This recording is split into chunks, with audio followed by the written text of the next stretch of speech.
One more Tuesday పూజా vlog. ఈరోజు ప్రసాదంలోకి ఏం prepare చేసి ఉంటానో మీరు గెస్ చేయండి. నేనైతే వీడియో లాస్ట్లో చెప్తాను.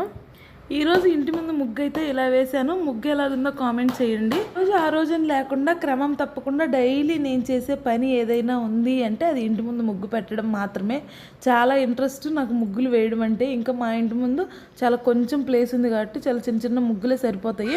అదే మా అమ్మ వాళ్ళ ఇంటి ముందు అయితే చాలా ఖాళీ ప్లేస్ ఉంటుంది. మనకి ఇష్టం వచ్చిన ముగ్గులు అయితే వేసుకోవచ్చు. ఈసారి ఇంటికి వెళ్ళినప్పుడు రకరకాల ముగ్గులు అయితే వేసి చూపిస్తాను. మార్నింగ్ లేవగానే బేసిక్ పనులు ఉంటాయి కదా, అవన్నీ కంప్లీట్ చేసుకుంటాను. ఆ తర్వాత అయితే స్నానం చేసి గడపలకు పసుపు కుంకుమ పెట్టేసి అలాగే ముగ్గు అయితే వేసేస్తాను. ఆ తర్వాత పూజ గదిలో పూలు అవన్నీ తీసేసి ఇంకేమన్నా పూలు రాలిపడి ఉంటే మొత్తం పైన అయితే క్లీన్ చేస్తాను. పూజ గదిలో కింద జాకెట్ పీస్ వేస్తాను. దానిపై ఆయిల్ మరకలు పడినట్టున్నాయి. మంగళవారం అని తీయలేదు.